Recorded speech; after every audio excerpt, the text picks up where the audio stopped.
vous salue, les gens de l'Église Emmanuel en ligne. Soyez les bienvenus pour ce service du dimanche matin, 4 juin. Est-ce que l'Église est en forme ce matin? Oui! Eh boy, hein? Il y en a qui ont eu des grosses soirées hier.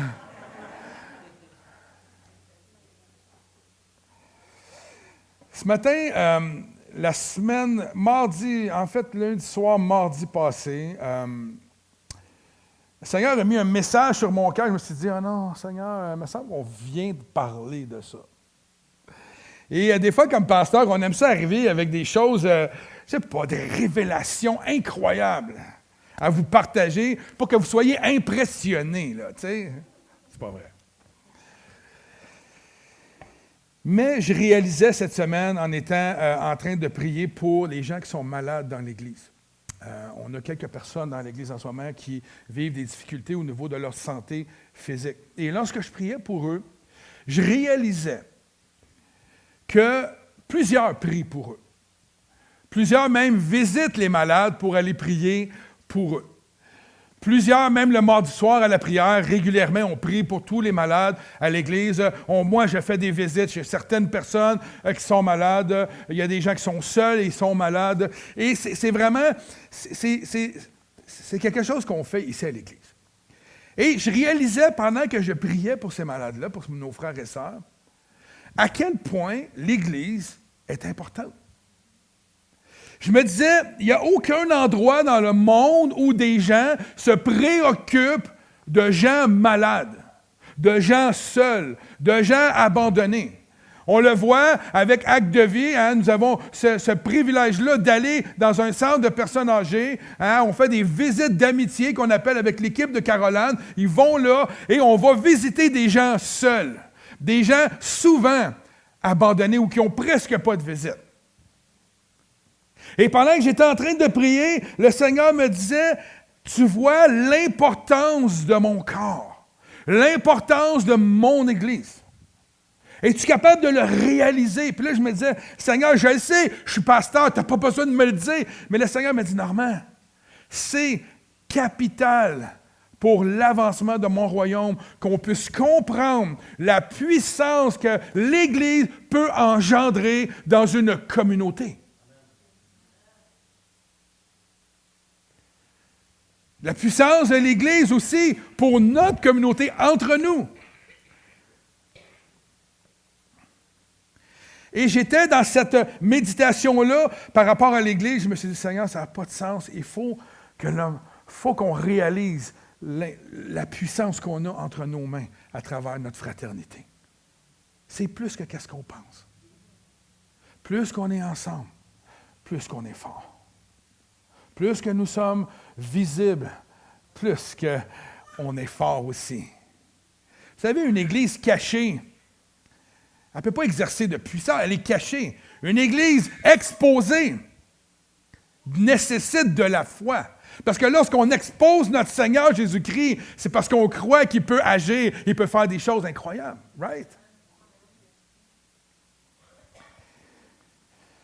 Mais l'Église est un endroit de communion fraternelle. Premièrement, un endroit de communion avec l'Éternel. Un endroit où on est complètement libre de pouvoir élever nos mains, élever nos voix, sans se faire dire « Hey, on est au Québec, baisse tes bras. Hein? » Sans être persécuté, on peut arriver ici un dimanche matin, ou peu importe quand est le service, et avoir du plaisir incroyable. Il n'y a pas un endroit dans le monde où ce que vous avez vécu ce matin. Ce matin, je me suis tourné vers ma fille. Es-tu là, ma fille? Je pense qu'elle est partie en bas avec les enfants pour aider les enfants. Je lui ai dit ce matin, elle a 12 ans, « Sens-tu la présence de Dieu? » Elle m'a juste répondu, « Ben oui, papa. » Pas oui, ben oui, papa. On sent la présence de Dieu.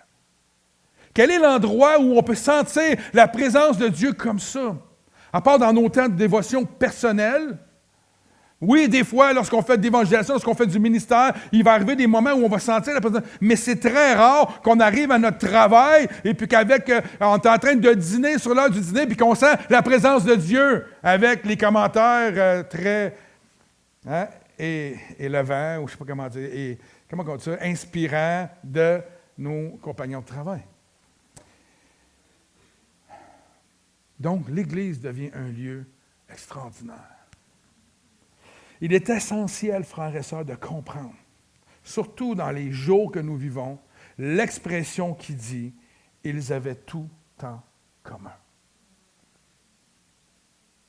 Ils avaient tout en commun. C'est vital. Cette expression-là, pour l'Église de Jésus-Christ, est vitale pourvu qu'on ne fasse pas juste le dire, mais qu'on le mette en pratique. Vital. Ceux de la première Église ont mis en place certaines conditions ou certaines manières de faire qui ont amené la bénédiction de Dieu sur l'Église.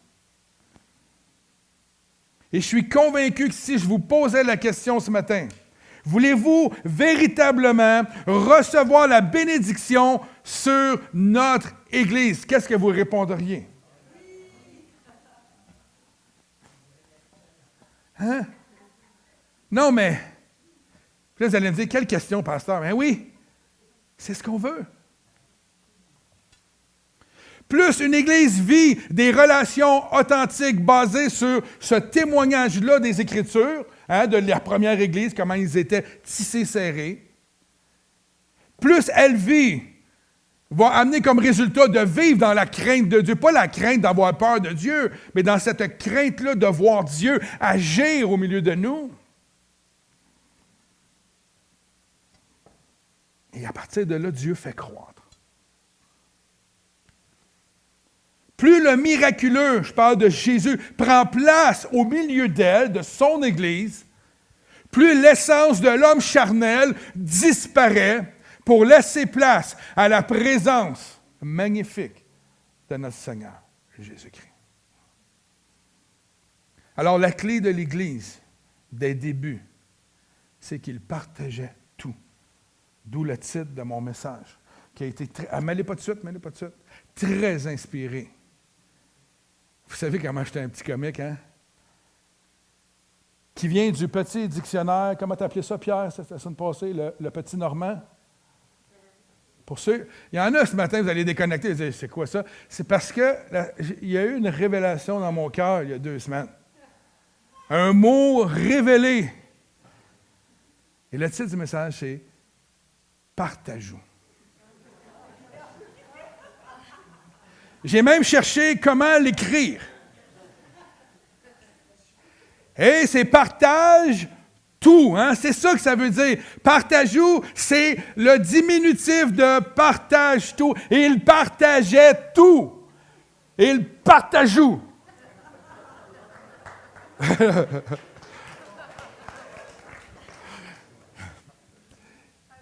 Et je vous le dis, quand j'étais assis dans mon bureau, et je relisais mes notes, et je réalisais ce que Dieu déposait sur mon cœur.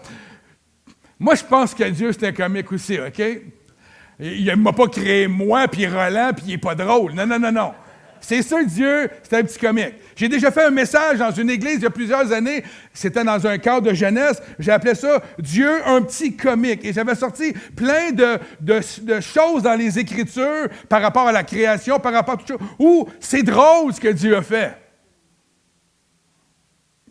Je vous regarde, c'est vrai que c'est drôle.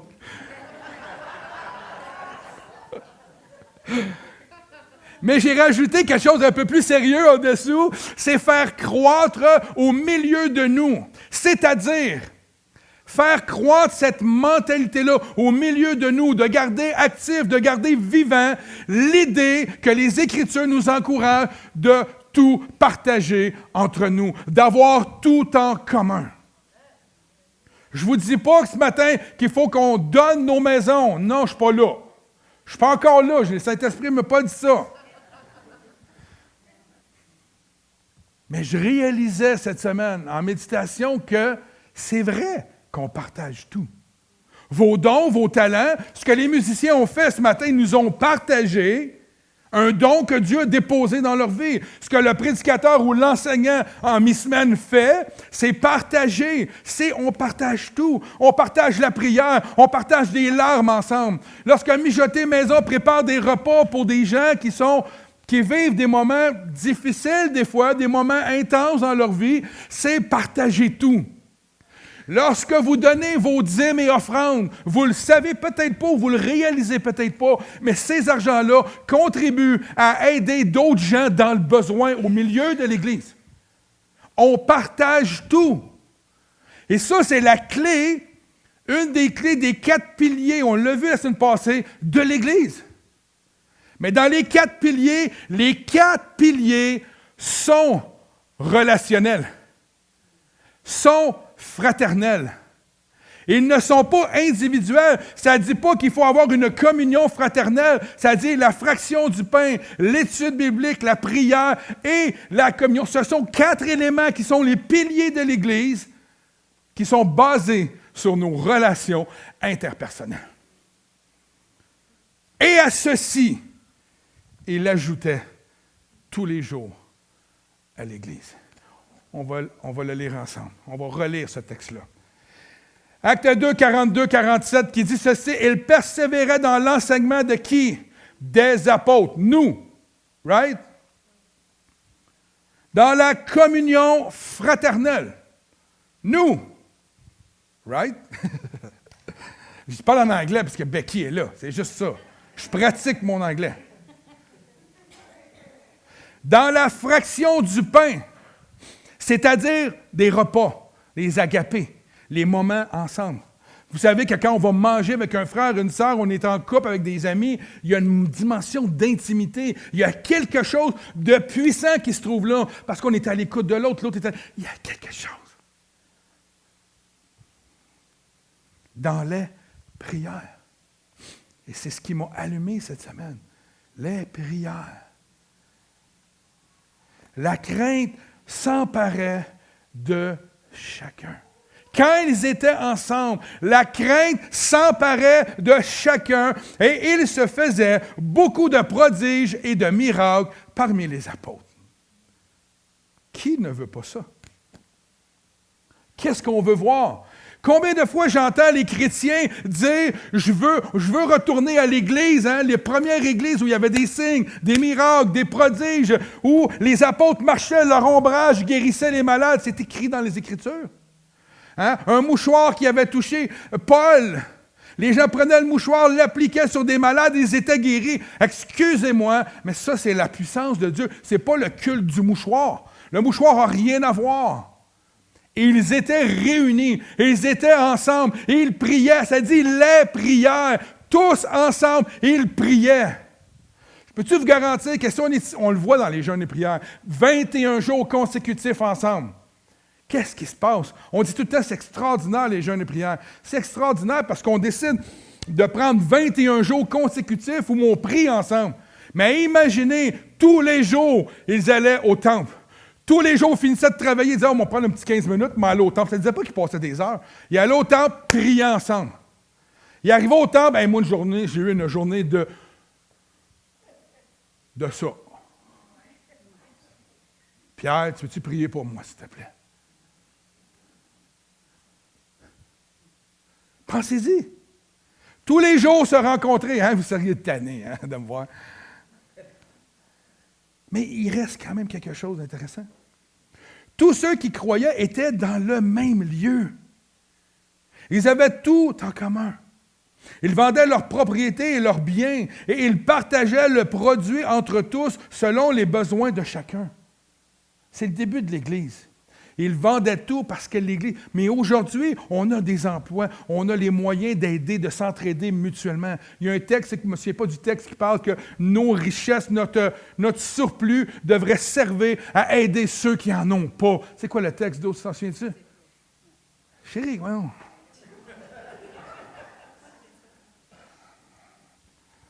Je suis déçu.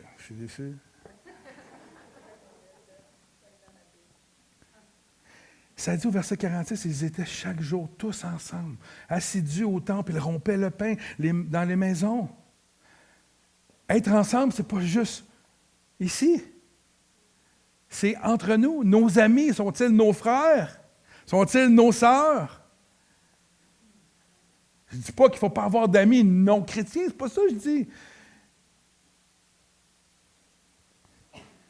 Ils prenaient leur nourriture avec joie et simplicité de cœur, louant Dieu Le simple fait ensemble de faire action de grâce avant de manger, hein, c'est de mettre Dieu dans nos relations avec lui.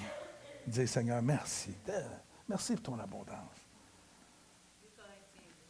2 Corinthiens 8, merci ma chérie, une machine. Et le Seigneur, regardez ça. Moi, je le vois comme ça. Occupez-vous de faites ce que je vous dis de faire. Mettez en pratique ce que je vous dis de mettre en pratique. Et ça dit ici, et le Seigneur ajoutait chaque jour à l'Église ceux qui étaient sauvés.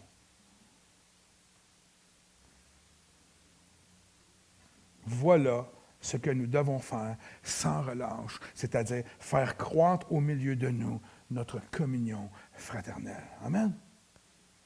Nous avons l'enseignement, nous avons la fraction du pain, nous avons la prière et cette communion fraternelle doit continuer de grandir, de s'épanouir et être le centre de nos activités. C'est la raison d'être de l'Église, un lieu de fraternité, pas de spectacle. Right? Amen. Pourquoi? Parce que dans le monde dans lequel nous vivons, chacun aujourd'hui est concerné uniquement sur sa propre vie. Quand j'écoute Roland et Jocelyn qui me partagent les temps qu'ils ont dans la rue, lorsqu'ils vont frapper aux portes et qu'ils jasent avec les gens, ce qui me frappe, moi, c'est que, en tout cas, selon la réaction des gens, les gens ont soif. Vous savez qu'ils ont soif de quoi? Ils ont soif de contact humain. Ils partagent, c'est sur le suicide, c'est la prévention du suicide. C'est l'objectif d'amener les livres de témoignages qui parlent de ça. Et la quantité de gens qui souffrent autour de nous est phénoménale. Ce n'est pas pour rien que quand les gens entrent en contact avec l'Église, avec nous, ils vivent quelque chose. C'est automatique. Les gens qui ne veulent pas vivre, c'est des gens qui rejettent, puis sont orgueilleux, puis ils veulent. Mais la majorité des gens, frères et sœurs, je vous le dis, la majorité des gens ont soif de quelque chose, de contact humain. Et nous, non seulement, on peut leur amener ce contact humain-là, mais avec la puissance de Dieu, qui peut complètement bouleverser et transformer la vie d'un individu. Savez-vous pourquoi je suis convaincu de ça? Parce que vous êtes là aujourd'hui.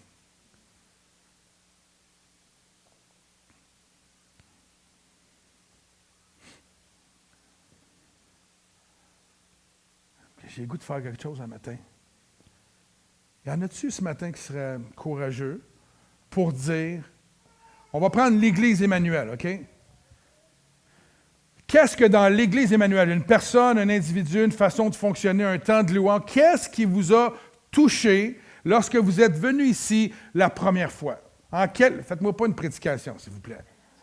Mais en 2-3 mots, une ligne, là, qu'est-ce qui vous a frappé? Là, je parle de l'Église ici, puis je pourrais parler de toutes les églises, mais là, on va le rendre plus personnel. Qu'est-ce qui vous a frappé lorsque vous êtes entré ici la première fois? Je vais commencer, OK?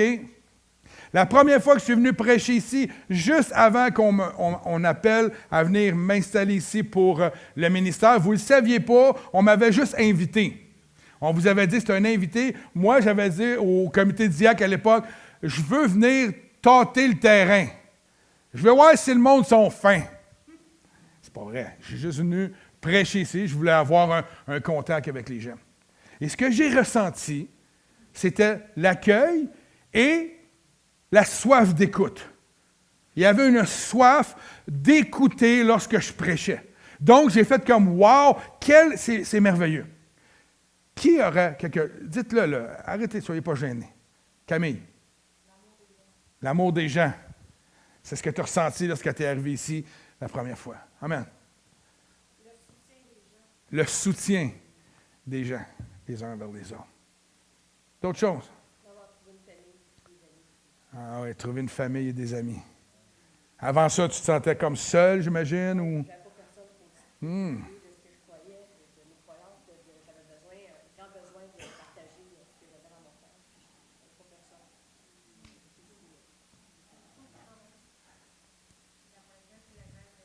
La présence et la grâce de Dieu. Wow. Becky.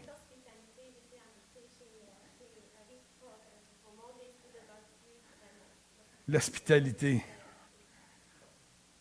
Je me souviens, quand tu es arrivé dans les temps de louange, comment tu étais touché. Tu étais beaucoup touché dans les temps de louange. Je me souviens de toi au début. D'autres, allez-y. Qu'est-ce qui vous a touché?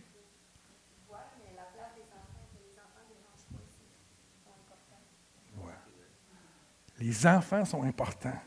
Vous savez, les enfants font partie de l'Église. Ils ne sont pas la génération à venir, ils sont la génération présente. Nous, on doit transposer nos manteaux sur eux pour les bénir, partager notre bénédiction. J'ai vu la main de Jacinthe. La simplicité des cœurs. Donc, tu nous dis qu'on est tous simples. Non, mais je comprends. OK. OK.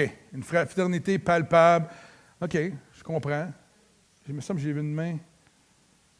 Marie-Hélène.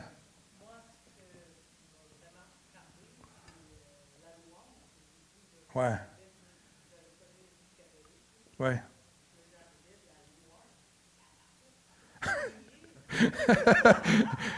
Toi, tu as pris ça au mot.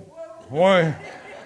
Non, mais c'est parfait. Mais c'est vrai, il y a une liberté dans la louange qu'on ne retrouve pas dans des différents autres cultes. Oui? Ah ouais. Ben, bon Saint-Nage, on est bien content de vous avoir avec nous. D'autres mots? Roland? OK. C'est vrai qu'on est une église très ouverte. Ceux qui veulent s'impliquer ici, vous avez une place.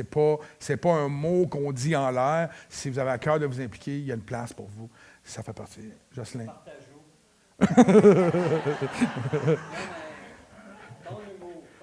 Mon humour, OK. Ah, ça marche, l'humour? Je me souviens, quand j'ai débuté dans le ministère, j'étais moins tannant, tu sais, mais j'avais une tendance à être tannant. Puis je m'étais fait dire par des gens, tu sais, pasteur, ça doit être sérieux. Puis j'ai essayé d'être sérieux.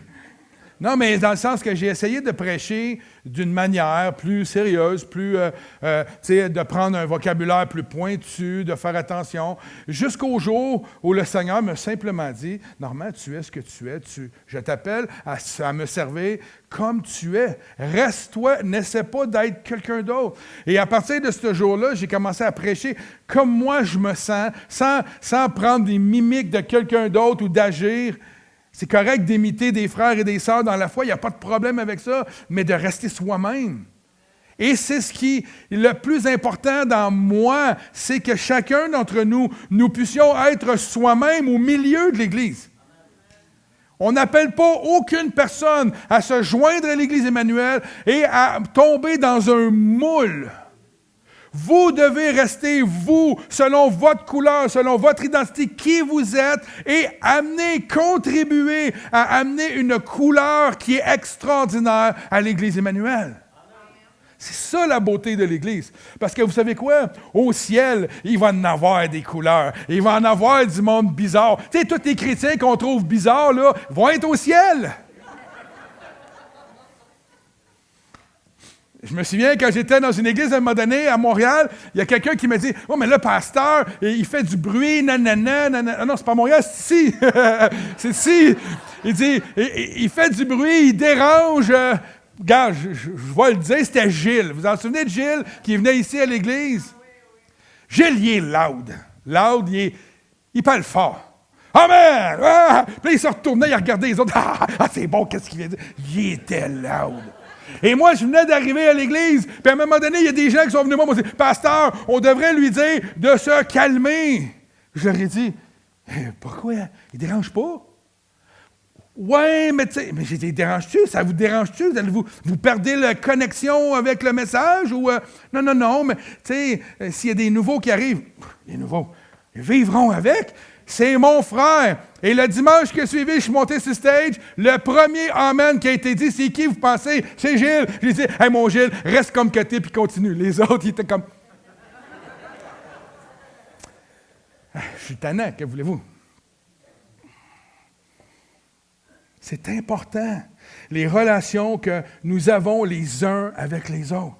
Notre attachement les uns aux autres, notre fidélité. Moi, ce qui m'offusque le plus, c'est le manque de fidélité, non seulement en relation de couple, mais dans mes amis, dans mes frères et sœurs. Ça, c'est moi. Les uns avec les autres. Cette communion fraternelle, c'est une solidarité de cœur et de pensée qui prend place. Mais ce n'est pas vide de pensée. Le diable veut créer une église virtuelle, lui. Moi, je pense que pendant la pandémie, quand on a mis l'église virtuelle, il s'est dit « Hey, c'est parfait. C'est parfait. Ils ne se verront plus. Hein? Puis ça va diminuer, ça va faire diminuer l'église. » Non, non, non, non, non. L'église virtuelle a fonctionné, mon champion. Mais quand l'Église a réouvert, on est revenu à l'Église pour continuer de développer ces liens-là. L'ennemi, il pense qu'il est intelligent. Il ne l'est pas pantoute comparé à mon Seigneur. Le diable veut amener ça, la pensée. Combien de fois j'ai entendu « Oh, mais l'Église! L'Église, c'est plus ce que c'était. C'est pas quand on est ensemble, je suis l'Église. Si je vous disais, je prends une planche du mur là, hein? Vous avez frotté planche, hein? Jean-Paul, puis vous les avez flattés, parce qu'ils ont rénové l'église, Jean-Paul puis Denis. Si je prends une planche, puis je l'amène en plein milieu d'un champ, puis je vois, voilà l'église Emmanuel. Vous allez me dire, voyons. Qu'est-ce que c'est ça? C'est une planche. Oui, mais c'est une planche de l'église, donc c'est l'église Emmanuel. Mais non, pasteur, c'est une planche, pas l'église. Voilà. Nous sommes tous des planches, des briques, le corps de Christ. Nous avons tous une portion du corps. Il y en a qui c'est un pouce. C'est le fun, le pouce, il peut faire ça. Petit doigt, il peut jouer de la baise un peu. Hein? Il faut une petite corde en passant sur le bord. Là. En passant, on avait Irénée un matin à la basse. Wouhou! On célèbre les gens ici, on aime ça. Même si les technologies sont là pour servir l'Église, on doit faire attention que nous, qu'on soit au service de ces technologies-là. C'est beau d'avoir des spots de lumière, on en a, c'est beau d'avoir ci, d'avoir ça, mais il ne faut pas, à un moment donné, que tout ça, c'est ça qui fait que l'Église fonctionne. C'est nous qui faisons fonctionner le tout. Nous sommes le corps de Christ. Il est le chef. Amen. Dans la prière de Jésus, qu'on va voir un peu plus loin, je vais accélérer un petit peu, au chapitre 17 de Jean, le texte nous démontre comment Jésus, le Fils et le Père étaient unis. Cette prière-là, elle est fabuleuse. On va la lire tantôt. Sa prière était en fait une déclaration de ce qu'il veut voir aujourd'hui au milieu de l'Église.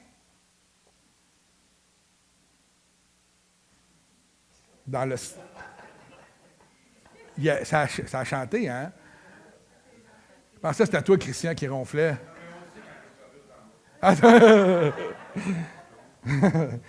Hein? Cette prière-là que Jésus faisait au Père, parce que la prière est comme en 3 parties. Il y a une première partie où il déclare, on va le voir tantôt, je ne vais pas aller là-dessus. Okay? Mais on pouvait voir, si on veut, le modèle de l'Église à travers cette prière-là. L'unité qu'il y avait entre le Père et le Fils dans le Père dans le Fils, nous en Jésus-Christ. Et on va le voir tantôt, c'est incroyable. Ça nous montre un modèle de comment nous, on doit être. Luc nous témoigne dans l'acte qu'on a vu tantôt, et il persévérait. Persévérait, c'est-à-dire il continuait sans cesse. Ils étaient assidus. Ça ne te tente pas un matin d'aller à l'église, vas-y quand même. Je vais te dire pourquoi. Parce qu'il y a quelqu'un qui s'attend à te voir ce matin-là. Il y a des gens que quand tu n'es pas là, ça peut faire une différence dans leur vie. Vous ne croyez pas, hein? Un jour, à l'église où j'étais à Ville-la-Salle, mon pasteur Gary Connors, pour ceux qui connaissent, grand monsieur, 6 pieds 2, anglais, qui parle français, on les aime tellement. C'est vrai, là. Il posait toujours la question aux gens, qu'est-ce que Dieu fait de bon dans ta vie, à tous les matins quasiment. Fait que là, il y avait 2, 3 témoignages avant qu'il commence à prêcher. Puis une journée, il y a une dame qui s'est levée, puis elle a dit, moi, je voudrais remercier le Seigneur parce qu'il y a une personne à tous les dimanches quand je viens ici, quand elle passe à côté de moi, elle me sourit, puis elle me dit bonjour. Puis elle dit, à cause de ça, dans les moments difficiles de ma vie, lorsque j'avais le goût d'abandonner l'Église, d'abandonner le Seigneur, cette personne-là, à tous les matins, venait me voir. Elle avait une intention envers moi. Elle me disait bonjour. C'est comme si j'étais important à ses yeux. Parce que c'était une personne extrêmement timide. Une personne qui ne parlait pas à personne. Puis elle dit, je voudrais le nommer, puis moi, j'étais un jeune chrétien, puis elle dit, c'est Normand. Puis moi, j'ai fait comme... J'étais jeune chrétien, ça faisait peut-être 1 année et demie, 2 ans que j'étais à l'Église, puis là, j'ai fait comme, aïe, aïe. Ma simple présence à l'Église, le fait de sourire à quelqu'un, de donner la main à quelqu'un, peut contribuer à un bonheur. Pas parce que je suis plus spécial qu'un autre, mais c'est juste le fait d'avoir une attention. Il y a des gens qui sont discrets dans l'Église. Puis si je passe à côté de vous, puis je ne vous dis pas bonjour le matin, là, c'est parce que je suis dans ma tête, OK? C'est pas parce que je ne vous ai pas vu. Mais c'est ça. On a tous des connexions les uns. Moi, quand j'en manque un, il y en a un qui n'est pas là, je vais te dire, moi, je vous vois là. Je sais un matin qui est là. Je sais qui n'est pas là aussi. Et là, la secrétaire de l'Église me dit, parce qu'on prend les présences, pas pour vous checker, vous surveiller, mais pour voir s'il y a quelqu'un pendant 2, 3 semaines, 4 semaines qui n'est pas venu à l'Église, un petit coup de téléphone, un texto, on appelle, on s'informe parce qu'on est préoccupé d'eux. Mais je vais être franc avec vous. Quand quelqu'un n'est pas là, moi, je le remarque et ça fait une différence pour moi. Je ne sais pas pourquoi. Ça a toujours... Quand quelqu'un n'est pas là, je dis, hey, t'es pas là le matin? J'espère qu'elle va bien. C'est juste, j'ai une pensée pour la personne tout le temps, tout le temps. J'ai vu qu'André n'était pas là tantôt, mais je l'ai rencontré le jeudi soir, il toussait. Il n'arrêtait pas de tousser. Parce que quand je vois qu'André n'est pas là, il me dit, c'est peut-être la suite. On a des amis qui ne sont pas là parce qu'ils sont malades un matin, ils nous ont appelés, ils nous ont écrit. On est touchés. On ne fait pas l'Église comme pasteur si on n'aime pas les gens. Si c'est le cas, que ces pasteurs-là soient démis de leur fonction. Un pasteur est là parce qu'il aime les gens. Ça veut-tu dire que je vais être à votre téléphone continuellement? Non, vous ne le savez pas. Je suis toujours en train. J'ai une liste de vos noms, pas de vos noms, mais des noms de l'Église, où on prend le temps de prier, où il y a des gens qui prient pour vous à l'Église. On est une Église, le corps de Christ. C'est important. Je ne pourrai jamais, et c'est ce qu'on enseigne à tous les leaders ici, négliger un frère. Savez-vous pourquoi? Parce que Christ habite en lui. Comment je pourrais négliger quelqu'un? Il faut. Puis ça, c'est pas juste relié au pasteur. On doit se voir comme ça. On est le même corps. On est unis ensemble. On fait partie. Donc, quand il y en a un qui boite, c'est tout le corps qui boite. Quand il y en a un qui est en feu, c'est tout le corps qui en profite. Moi, je profite de Roland. Il ne sait pas, hein? Je profite de lui. Non, mais je profite de sa joie, de son feu. La même chose avec certains d'entre vous. On profite les uns des autres. On est bénis. On est bénis d'être ensemble. Quand je vois des nouveaux visages, on a plusieurs nouveaux visages, on est bénis de vous avoir au milieu de nous. C'est tout. Le Seigneur vous a conduit au milieu de nous. C'est une joie et une bénédiction. Puis savez-vous quoi? On connecte tout de suite. Tout de suite, bang, le même esprit. Nous sommes animés du même esprit qui nous connecte les uns aux autres. Ça ne devient même pas un effort. Plus qu'on se voit, c'est comme une drogue.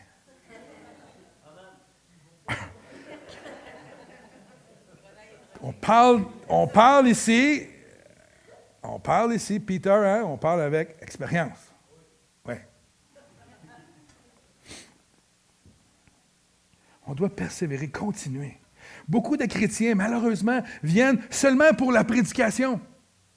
Il n'y a pas un mal en soi de venir pour la prédication, mais qu'est-ce que vous faites si le prédicateur un matin, il n'est pas bon? Que c'est plate, que ça ne vous rejoint pas, vous sortez, un matin, c'était plate à l'église. C'était pas plate à l'église. Ah, le pasteur était plate. Ça se peut. Ça peut arriver un dimanche matin que ça soit pénible. Peut-être en ce moment, vous me regardez, vous me dites, c'est pénible, pasteur, matin. Je ne sais pas. Il y en a qui viennent pour la communion, la Sainte Seine. C'est correct, moi, on l'a fait 4-5 fois par année, nous. Fait que si vous attendez à l'avoir tous les mois, vous allez être déçus. Si vous la manquez, c'est pour ça que c'est important de ne pas manquer l'Église. Il y a des gens qui sont venus moi qui m'ont dit « Hey, attends, quand est-ce qu'on va faire la communion? » Mais ça fait longtemps. Non, on l'a fait il y a 2 semaines. « Ah, j'ai manqué. » Fait qu'on s'en va dans 3 mois, mon ami. Pourquoi que je fais ça? La communion, pour moi, il ne faut pas que ça devienne un rituel religieux où on n'a pas de... où ça ne devient pas important. Tout ce qu'on fait a une importance capitale. La communion, ça se fait autour d'une table avec tout le monde. Vous pouvez faire la communion chez vous avec les frères et les sœurs. Vous avez le droit, right? Ce n'est pas un acte religieux, c'est autour d'un repas. Toutes ces choses-là sont bonnes. Mais ça reste que ce n'est pas le but premier de l'Église. Le but, c'est d'avoir une communion fraternelle et de vivre en tant que frères et sœurs comme une famille. C'est à ça que la parole de Dieu nous compare. Moi, quand je vais chez ma mère, je ne vais pas chez ma mère seulement pour sa excellente lasagne. Non. Je vais chez ma mère parce que je l'aime. Si j'allais chez elle juste pour sa lasagne, ça ne serait pas. Je vais à l'église juste pour ça, moi. Non, on va à l'église parce qu'on aime ceux qui sont là. On les aime. On les aime, savez-vous pourquoi? Parce que Dieu les a aimés avant nous. Puis après ça, il nous a aimés. Il nous a pardonnés. Ah, j'ai un frère ou deux dans l'église, une sœur ou deux. C'est surtout des sœurs, là, mais en tout cas, qui me pilent sur l'orteil un petit peu, puis qui me titillent un peu, là. Ouais, mais c'est pas grave. Elle a été sauvée comme toi par Jésus. Elle a la même valeur que toi aux yeux de l'Éternel.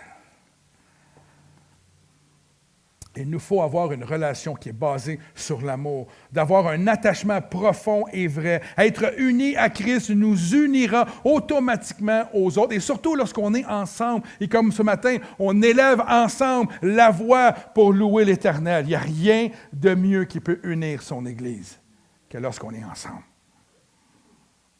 Ensemble, nous sommes forts. Seuls, nous sommes vulnérables. Il y a plusieurs constatations. C'est pas une grosse différence, mais à faire dans les actes des apôtres. Il y avait comme résultat d'une vraie fraternité beaucoup de bénédictions de la part de Dieu. La fraternité conduisait aux prodiges et aux miracles. C'est ce qu'on veut. Vous savez quoi? C'est rare que dans la rue, en marchant, vous voyez un miracle arriver. Dans l'Église, ça peut arriver. Right? Les dons sont actifs pour l'édification du corps. On voit les choses se passer. Une parole prophétique, un mot de pour encourager. On ne voit pas ça sur le trottoir. Pourquoi? Parce que l'Église, elle est ici. C'est le lieu où Dieu va faire arriver les choses pour notre croissance, pour notre bien-être, pour notre évolution. Tout ça, c'est ici. Ça arrive chez nous aussi, ça arrive un peu partout, mais ici, il y a de plus grande chance parce que les dons sont activés pour l'édification. Bon, là, je pense que je vais passer un peu parce que sinon, je vais te dire, on va être ici à 1 heure.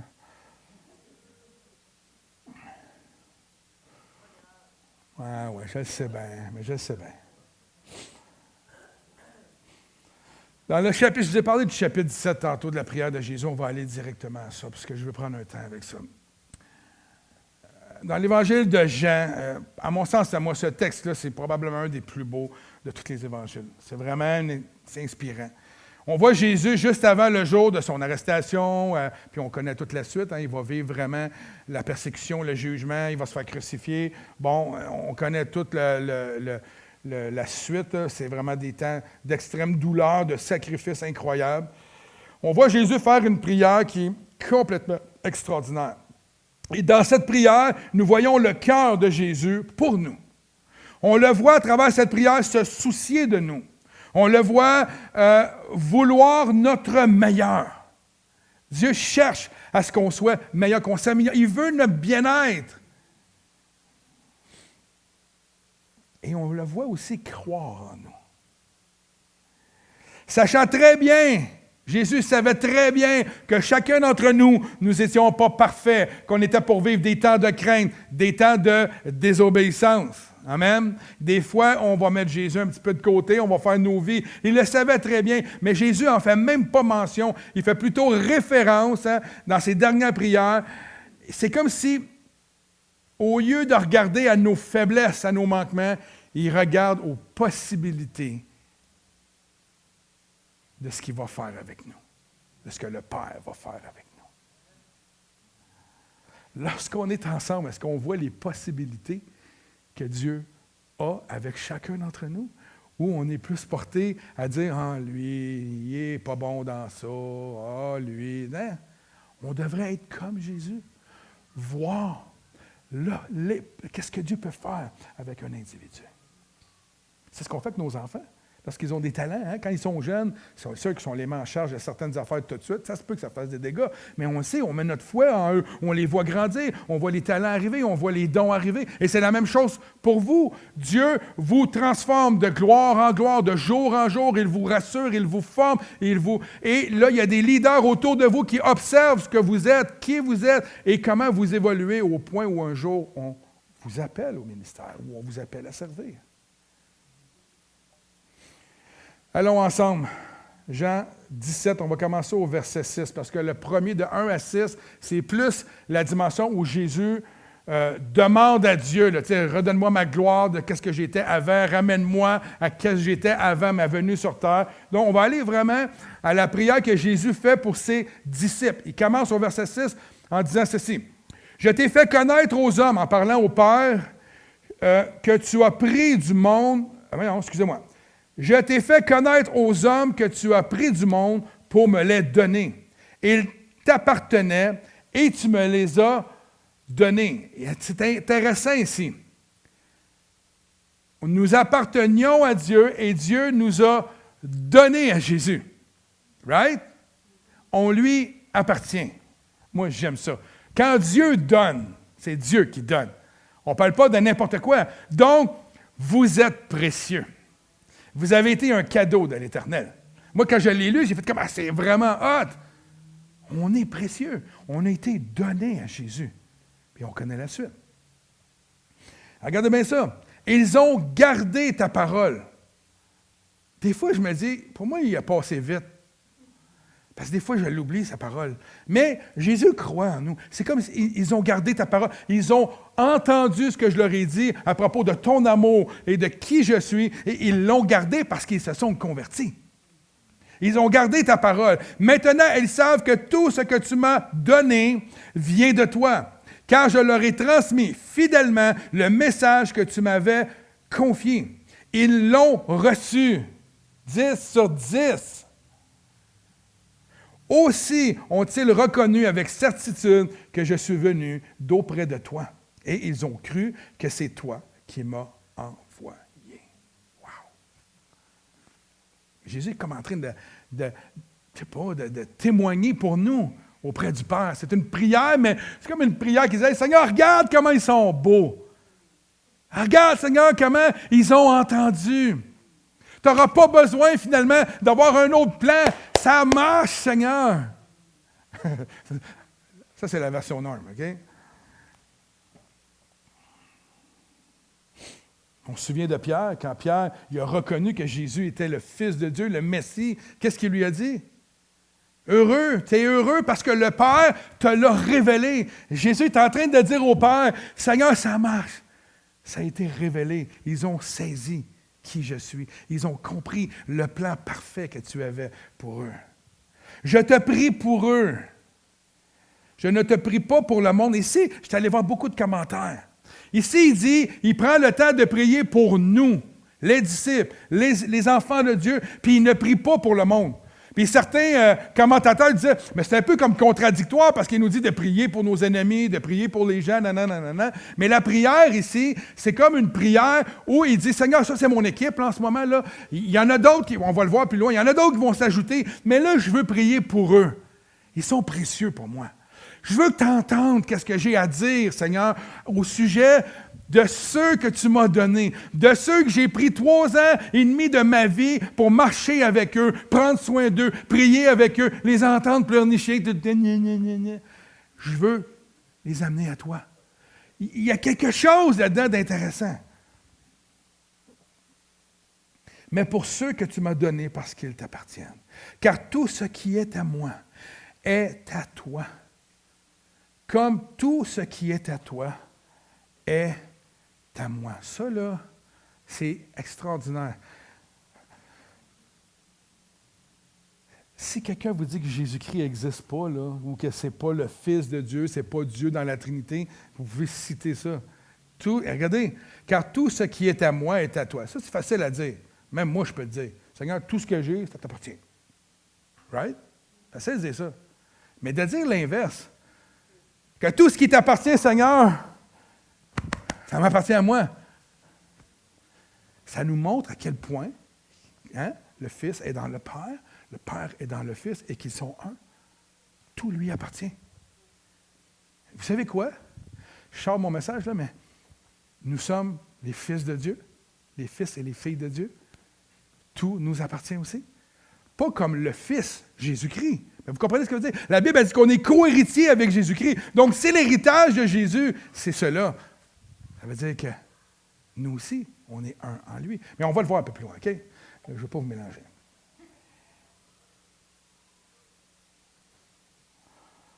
Ma gloire rayonne en eux. Intéressant ça, OK? C'est-tu là que je suis rendu? OK. Ma gloire rayonne en eux. Bientôt, je ne serai plus dans le monde, car je vais à toi, mais eux, ils vont rester dans le monde. Père Saint, garde-les par le pouvoir de ton nom. Hein, il se soucie de nous. Celui que tu m'as donné pour qu'ils soient un comme nous le sommes. Hein? Pour que nous, on soit un comme eux, ils le sont. Aussi longtemps que j'étais parmi eux, je les ai gardés, encore la dimension de prendre soin, par le pouvoir de ton nom, ce nom que tu m'as donné, je les ai protégés, prendre soin, hein? C'est ça qui fait notre Seigneur. Et aucun d'eux ne s'est perdu, sauf celui qui devait se perdre pour que s'accomplissent les Écritures. Verset 13.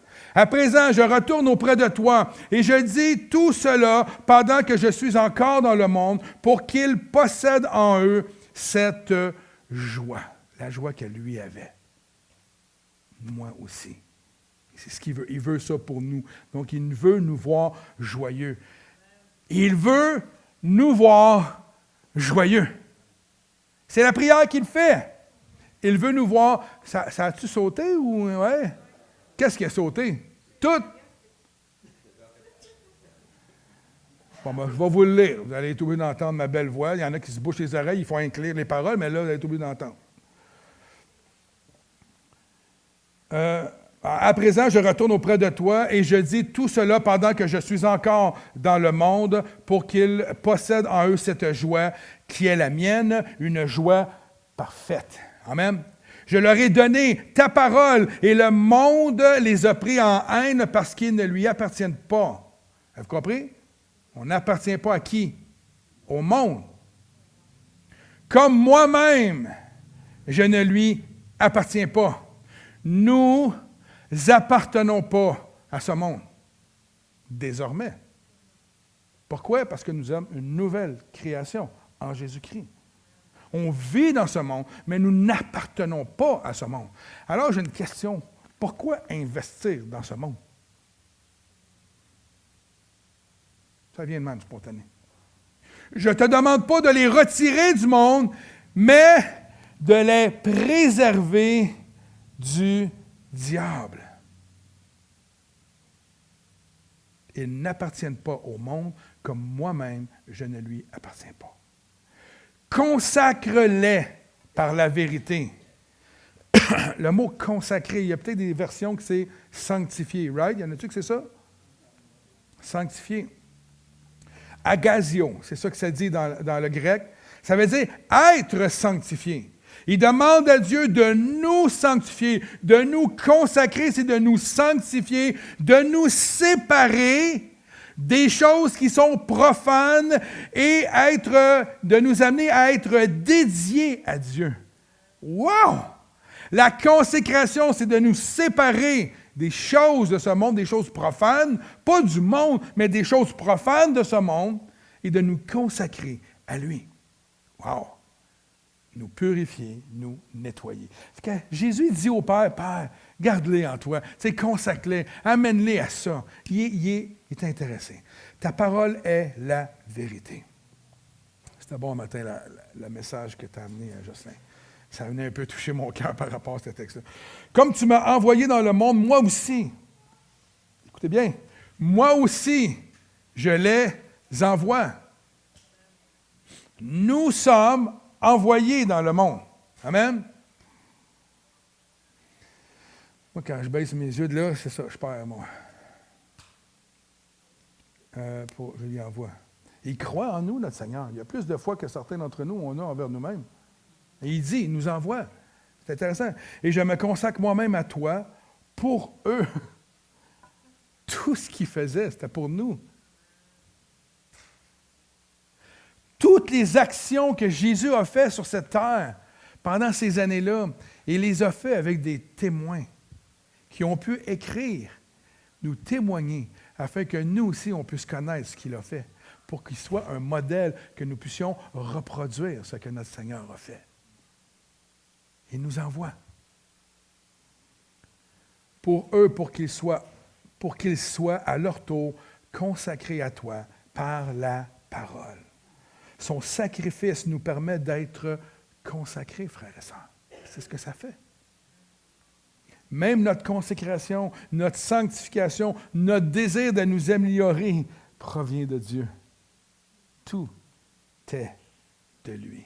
Nous n'avons aucun mérite. C'est ce qui fait que le salut en Jésus-Christ n'est pas une question de religion. C'est une question de croyance, de croire et d'agir, d'avoir la foi en ce qui nous est dit. Mais regardez, on va terminer avec ça. Jésus prie maintenant pour ceux qui vont croire en lui un jour. C'est-à-dire, ce n'est pas seulement pour eux que je te prie, c'est aussi pour ceux qui croiront en moi, grâce à quoi? Alors, vous ne le voyez pas, hein? Grâce à leur parole. Il nous envoie, il croit en nous, mais il dit, je prie pas seulement pour eux autres, mais je prie pour ceux qui croiront grâce à leur parole. Ça veut dire nos bouches sont un outil pour conduire d'autres à croire en Jésus-Christ. Témoins. Nous sommes des témoins. Il croit en nous. Amen. Il se soucie, mais il croit. Verset 21, ça dit, je te demande qu'ils soient tous un. Jésus dit ça au Père. Comme toi, Père, tu es en moi et comme moi, je suis en toi. Qu'ils soient un en nous pour que le monde croie. Regardez ça, comment c'est fort. Pour que le monde croie que c'est toi qui m'as envoyé. Je leur ai donné la gloire que tu m'as donnée. Notre union est un témoignage que Jésus-Christ est venu sur terre pour les gens. Une Église unie, c'est ce que ça produit. On vous a entendu tantôt parler, les gens.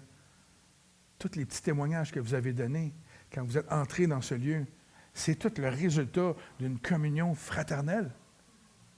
On n'a pas mis en place un programme de communion fraternelle. On ne fait pas des expériences de communion. Suzy, tu vas te jumeler aujourd'hui avec, hein? Non. C'est le fait d'être ensemble, de prier ensemble, de pleurer ensemble, de faire des activités, de faire toutes sortes, de servir, surtout de servir. Quand on sert ensemble, on apprend à se connaître d'une façon extraordinaire. Mes deux compagnons là, de rénovation, je dis mes deux compagnons comme si je m'incluais dans la rénovation. Hein? Oui, je donne des zéros. Hein? Je paye la pizza des fois. J'ai appris à connaître ces deux hommes-là de façon beaucoup plus grande, juste parce qu'ils venaient ici, ils travaillaient, j'ai pu voir leur cœur, j'ai pu voir des émotions, je les ai vus rire, pleurer, s'encourager, se coucher au sol, dormir pendant qu'ils travaillaient, toutes sortes de choses comme ça. J'ai pu voir en eux leur côté tannant, leur côté givré, leur côté sucré. Tu sais, j'ai tout vu juste parce qu'ils venaient servir Dieu. Et je disais à un moment donné, je pense qu'il y a Denis, j'avais dit ça, c'est merveilleux de vous voir à tous les jours venir à l'Église pour faire quelque chose. Moi, ça me garde dans ce texte-là, justement, tous les jours, ils venaient à l'Église, ils étaient ensemble. Donc, je vous invite, tout le monde, à tous les jours, à venir faire un petit tour. C'est pour ça qu'un jour, on aimerait savoir un vrai café en avant, où les gens viendraient prendre leur café le matin avant d'aller travailler, ou des choses comme ça, où on se verrait régulièrement. Autre, regarde dans le contexte de l'Église. Bon, je ne mets plus changer. OK, c'est ça. Verset 22, c'est « Je leur ai donné la gloire que tu m'as donnée ». C'est incroyable. Dieu nous donne la gloire que le Père lui a donnée. Moi, ça m'éblouit, parce que moi, je me connais, normalement, il n'est pas pantoute parfait, là. Hein? Vous êtes surpris, hein?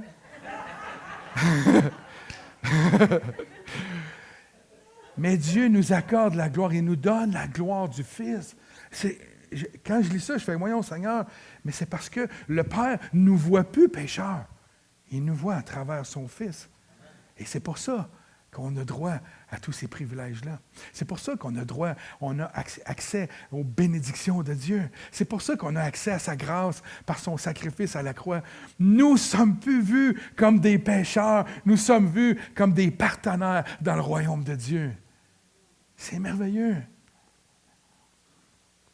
Afin qu'ils soient un comme toi et moi, nous sommes un. Moi en eux et toi en moi. Amen. Qu'ils soient parfaitement un. C'est incroyable quand même.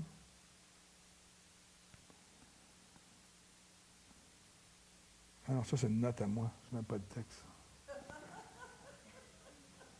Qu'ils soient parfaits. Ah non, c'est ça, c'est le texte. Ah ouais. Excusez-moi. Qu'ils soient parfaitement un et qu'ainsi le monde puisse reconnaître que c'est toi qui m'as envoyé et que tu les aimes comme tu m'aimes. Je ne sais pas si le monde le voit vraiment. Mais je pense que le monde, ils ne peuvent pas le voir tant qu'ils n'ont pas accès à nous. T'sais. C'est sûr qu'on reste isolés, chacun à notre bord, on ne parle jamais à personne parce qu'on a peur d'être jugé, on a peur. C'est sûr qu'ils n'auront jamais accès à ça. Mais la journée qu'ils ont accès dans nos vies, les gens, vos voisins, il y en a des tannants, hein, des voisins. Il y en a-tu des voisins tannants? Moi, c'est moi le voisin tannant dans mon quartier. Mais donnons-leur accès à nous. Donner accès à nous, c'est de donner accès à Dieu aussi. Pas qu'on est Dieu, mais parce qu'il vit en nous. Soyons à nos jobs, donnons accès aux gens. Comment les gens peuvent-ils découvrir l'amour de Dieu s'ils n'ont pas aucun accès? Ils ne viendront pas à l'Église par eux-mêmes. Je vais le dire tout de suite. Vous êtes l'Église sur place. Hein? C'est comme le restaurant, ils ont des cantines mobiles maintenant attachées au restaurant, des food trucks. Là. Ben, c'est ça. Hein? On est tous des food trucks de l'Évangile. On vient chercher, on vient puiser ici, dans la parole, dans nos relations, et on repart dans le monde, et on doit nourrir le monde. On revient ici, on célèbre notre Seigneur, on se nourrit, on prend ce qu'on a, on retourne avec des repas chauds, et on nourrit le monde. C'est ce qu'on fait. C'est ça, l'Église. Il faut que le monde ait accès à l'Église, c'est par vous. Quand vous me dites, mais je vais emmener des non-chrétiens à l'Église pour pasteur, que tu leur prêches un message, oui, mais s'il arrive une journée puis je prêche sur quelque chose qui n'a pas rapport avec le salut. Non. Vous savez comment l'Église a été construite au Québec? C'est 82% des gens qui viennent à la connaissance de Jésus-Christ viennent par l'entremise des gens là, ce bord-là du stage. 82%. Moi, c'est 5% selon les statistiques qu'un pasteur va conduire des gens à Jésus-Christ. 82, c'est vous. Donc, vous êtes le food truck. Vous êtes ceux et celles qui amenez Dieu, ce que nous, on vit ici, dans le présentiel de ces gens-là, à tous les jours. Fait que si vous êtes des babouneux à la job, si vous êtes des chioleux, si vous blessez les gens, bien, c'est ce qu'ils reçoivent de Dieu. Oh, pour ça, on ne se dit pas ça. Mais si on exerce la miséricorde envers nos gens, « Oh ouais, mais lui, il n'arrête pas de... » Ouais, Roland m'a conté une histoire un matin sur un chantier de construction. Avant qu'il soit chrétien, il y avait un gars qui était dur avec lui. Puis Roland, il m'a dit, le vieil homme, il était très fort à cet homme-là. Il l'était encore là. Hein? C'était comme ça. Hein? Tu n'étais pas chrétien. Et il a donné sa vie à Jésus. Il est arrivé dans une église. Et qui c'est qu'il a vu dans l'église? Le gars qui faisait du trouble. Puis là, Roland, il me disait tantôt, il m'a dit ça tantôt, là. Il dit, j'ai fait, ben voyons donc. Qu'est-ce que c'est ça? Là, il était bouleversé de voir qu'un chrétien lui avait fait du tort à ce point-là, puis il était en colère, il le haïssait, qu'il me dit tantôt. Et 2 semaines après sa première sa conversion à l'Église, sa première fois qu'il était allé à l'Église, il n'était pas capable de garder ça en lui. Il était allé le voir, il dit, écoute, tu me reconnais-tu? Le gars, il dit, non, je te reconnais pas.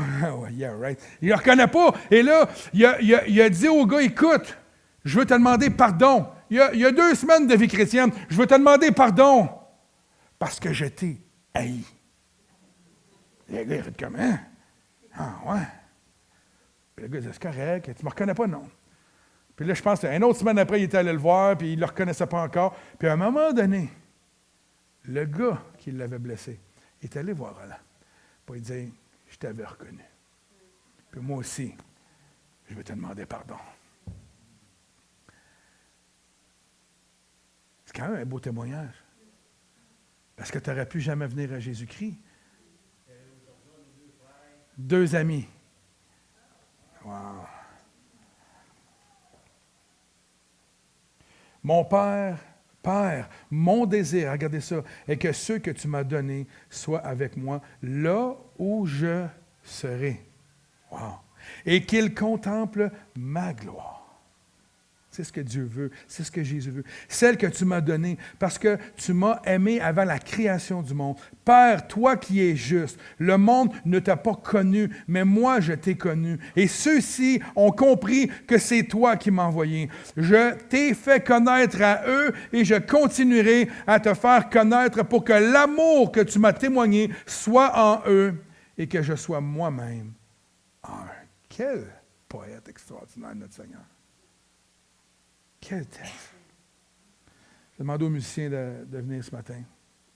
On va terminer avec ça. Nos enfants bougent pas mal. Là. Tous les parents, là, ils ont les oreilles grosses de même, ce bord-là. Là. Vous savez ce qui me touche beaucoup dans la prière de Jésus?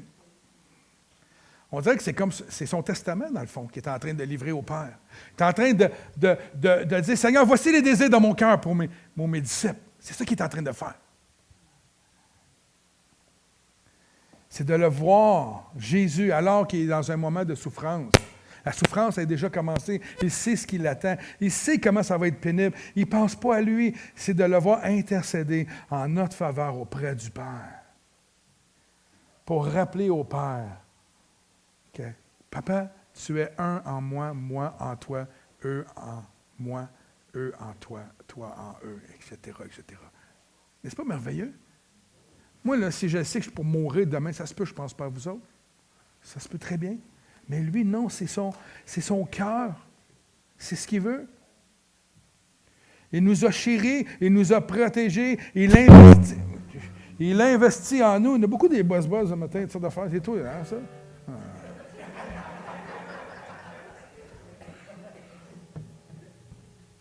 La Bible dit qu'à 2 endroits, il dit qu'il nous donne sa gloire.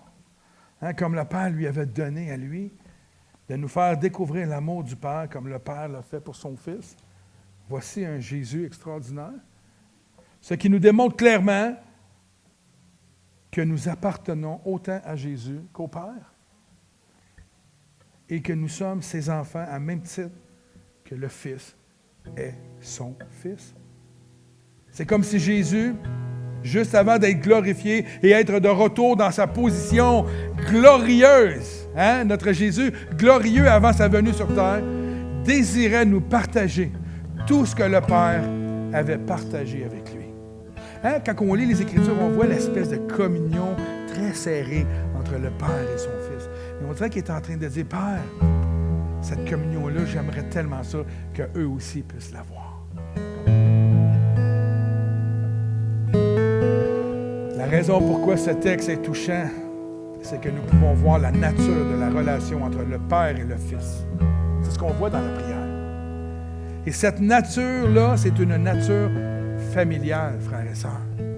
Ce n'est pas une nature individuelle. Jésus n'était pas déconnecté. Il dit, moi, je m'en viens faire ma job, je punch un matin. Non, ils étaient ensemble. Ils travaillaient ensemble. Ils étaient unis. Ils sont un. Jésus n'a rien fait indépendamment du Père dans tout le ministère qu'il a fait sur terre.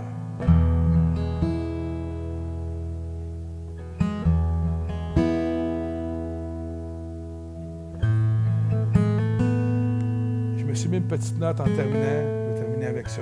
Je vais vous demander de vous lever.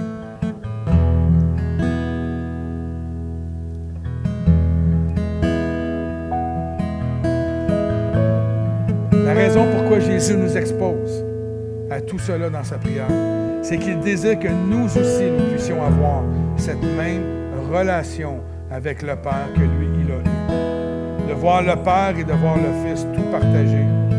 Avec autant de générosité et de gratitude et de confiance, nous montre l'essence que l'Église doit être. C'est un modèle parfait. Jésus ne dit pas seulement « soyez ensemble », il dit « non, soyez là comme moi je l'étais ». C'est un modèle. On va pouvoir retenir ce matin ce mot, très intelligent, très inspiré, partageons. Ils partageaient tout et ils avaient tout en commun, frères et sœurs. Et lorsque vous pensez à Dieu, Dieu nous a, c'est son essence de partager avec nous. Dieu nous a partagé et continue à tous les jours de nous partager sa création. On profite de ça tous les jours. Et il nous a partagé son Fils. Et il nous partage maintenant sa famille. Nous sommes maintenant sa famille. Nous avons cette bénédiction-là de faire partie de la famille de Jésus-Christ. Hein? Il nous partage son royaume, et non seulement son royaume, mais toutes les richesses de son royaume. Il nous partage son amour. Il nous partage sa puissance. Il partage tout. Il va jusqu'à nous partager sa gloire. Alors, si la gloire de Dieu est sur nous, et si ce matin vous vous demandez c'est quoi la gloire de Dieu, mais tournez-vous et regardez les gens autour de vous. C'est ça la gloire de Dieu. C'est pas juste un rayon lumineux. Là. Non. C'est nous ici. C'est la gloire de Dieu. Vous avez été sauvés, rachetés par Jésus-Christ, son sacrifice à la croix. Et vous êtes la gloire, la couronne de Jésus-Christ. Alors aujourd'hui, on a ce privilège-là de continuer, de persévérer dans l'unité du corps afin que tous puissent entendre que Jésus-Christ est vraiment venu sur terre et que Jésus-Christ peut encore aujourd'hui sauver celui qui est pécheur, celui qui est abandonné, celui qui a soif